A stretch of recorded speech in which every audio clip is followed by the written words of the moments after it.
जय श्री राम। सभी बंधुओं को नमस्कार।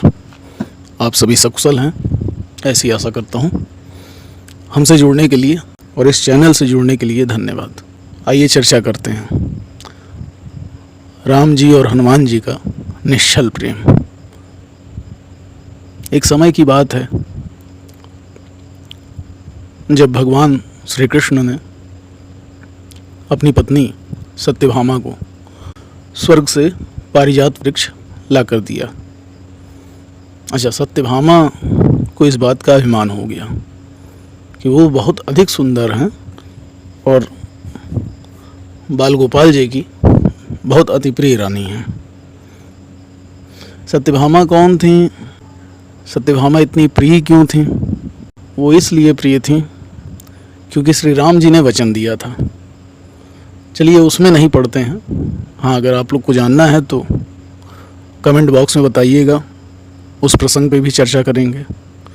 और इसी प्रकार सुदर्शन चक्र ने जब इंद्र के वज्र को निष्क्रिय कर दिया, तब से सुदर्शन को भी यह अभिमान हो गया कि जब भगवान के पास कोई उपाय नहीं बचता तो वो उनका प्रयोग कर लेते हैं। अच्छा, साथ ही साथ गरुड़ महाराज भी समझने लगे कि भगवान मेरे बिना कहीं जा नहीं सकते, क्योंकि उनकी गति का, उनके आने जाने का, तेजी का कोई मुकाबला नहीं है, कर ही नहीं सकता। अब इस तरह सभी को अहंकार हो गया, बड़ा भारी अहंकार। अच्छा, प्रभु श्री कृष्ण तो सब जानते थे कि हमारे तीनों भक्तों को अहंकार हो गया है। अब इनके अहंकार को नष्ट करने का समय आ गया है। तो श्री कृष्ण जी ने एक लीला रची। अब लीला क्या रची? उन्होंने कुछ नहीं किया, उन्होंने सिर्फ हनुमान जी का स्मरण किया।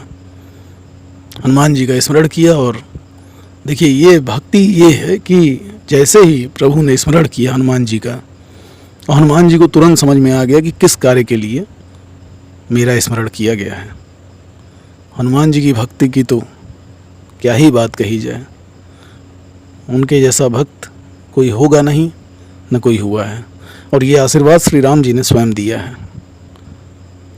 अब भगवान श्री कृष्ण गरुड़ महाराज से कहते हैं, एक काम करो, थोड़ा चले जाओ हनुमान जी के पास और उनको ज़रा बोल देना कि भगवान श्री राम ने द्वारिका बुलाया है, और हो सके तो एक काम करना कि उनको साथ ही लेकर चले आना। अब भगवान श्री कृष्ण की आज्ञा पाकर गरुड़ जी हनुमान जी को बुलाने चले जाते हैं।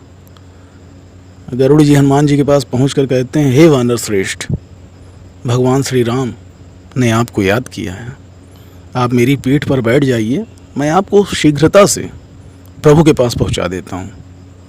और हनुमान जी तो सब जान रहे थे, फिर भी विनयपूर्वक गरुड़ जी से कहा, चलिए मैं आता हूं महाराज, थोड़ा कुछ यहाँ काम है, निपटा कर आ रहे हैं।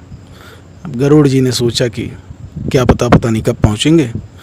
खैर, हमें क्या, हम तो अपना कार्य करने आए थे, वो हमने पूर्ण कर लिया, अब हम चलते हैं। और ये सोच करके गरुड़ जी शीघ्रता से द्वारिका की ओर चल पड़े। अब इधर द्वारिका में भगवान श्री कृष्ण ने श्री राम का रूप धारण कर लिया और सत्यभामा के साथ सिंहासन पे बैठ गए। सुदर्शन चक्र को आदेश दिया कि तुम महल के प्रवेश द्वार पर पहरा दो, और ध्यान रहे बिना मेरी आज्ञा के कोई अंदर प्रवेश न कर पाए।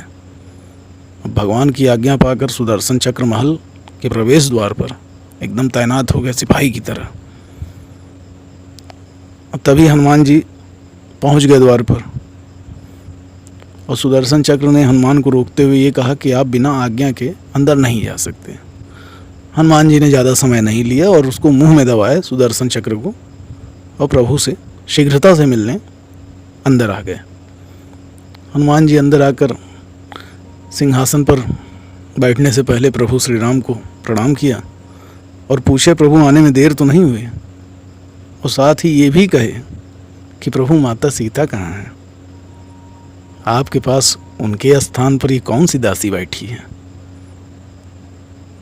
सत्यभामा ने ये बात सुनी, बहुत लज्जित हो गई, सारा अहंकार चूर चूर हो गया। तभी थके हुए गरुड़ देव भी आ पहुँचे। अब गरुड़ देखते हैं कि हनुमान जी तो पहले से यहाँ साक्षात प्रस्तुत हैं, और चकित रह गए, अरे मेरी गति से भी तेज हनुमान जी यहाँ पहुँचे हुए हैं। गरुड़ का भी अहंकार चूर चूर हो गया। तब श्री राम जी ने हनुमान जी से पूछा कि हे पवन पुत्र, आप बिना आज्ञा के महल के अंदर प्रवेश कैसे कर गए? क्या आपको किसी ने प्रवेश द्वार पर रोका नहीं? हनुमान जी ने कहा, मुझे क्षमा करें प्रभु, मैंने सोचा आपके दर्शनों में विलंब होगा, इसलिए इस चक्र से ज़्यादा उलझे नहीं, और इसे मुंह में दबाए और चले आए, और प्रभु के चरणों में निकाल के सुदर्शन चक्र को रख दिए। ये प्रभु की और भक्त की लीला देखिए, किस तरह अहंकार को चूर कर रहे हैं। आज के युवाओं के लिए ये बहुत बड़ा प्रसंग है कि जब प्रभु के नाम पे सब छोड़ दीजिए तो आपको कुछ करना ही नहीं है, सिर्फ जाना है, हाथ लगाना है, सब हो जाएगा। जैसे श्री राम जी ने शिव जी का धनुष तोड़ा था, उन्होंने कुछ नहीं किया, सिर्फ हाथ लगाया और धनुष अपने आप ही टूट गया। चलिए, अब सुदर्शन चक्र का भी सारा अहंकार समाप्त हो गया और तीनों लोगों के घमंड भैया चूर चूर हो गए। भगवान यही चाहते भी थे। सत्यभामा, गरुड़ और सुदर्शन चक्र ने कहा, प्रभु आपकी लीला अद्भुत है। हनुमान जी प्रभु श्री राम के इतने निकट इसलिए रह पाए क्योंकि न तो प्रभु श्री राम में अभिमान था और न उनके भक्त में, और न ही कभी भगवान श्री राम ने कहा कि मैंने किया है, और न ही हनुमान जी ने कहा कि यह मैंने किया है। चाहे समुद्र पार करना हो, चाहे संजीवनी बूटी लानी हो, बहुत सारे प्रसंग हैं। आप लोग बताएंगे, जो भी प्रसंग सुनना चाहेंगे वो सुनाया जाएगा। इसीलिए वो लोग एक हो गए, वो अलग नहीं थे, अलग दिखते थे। प्रभु से एक हो जाइए, प्रभु से जुड़ जाइए। आप सभी से आशा करते हैं ये प्रसंग आप लोग को अच्छा लगेगा।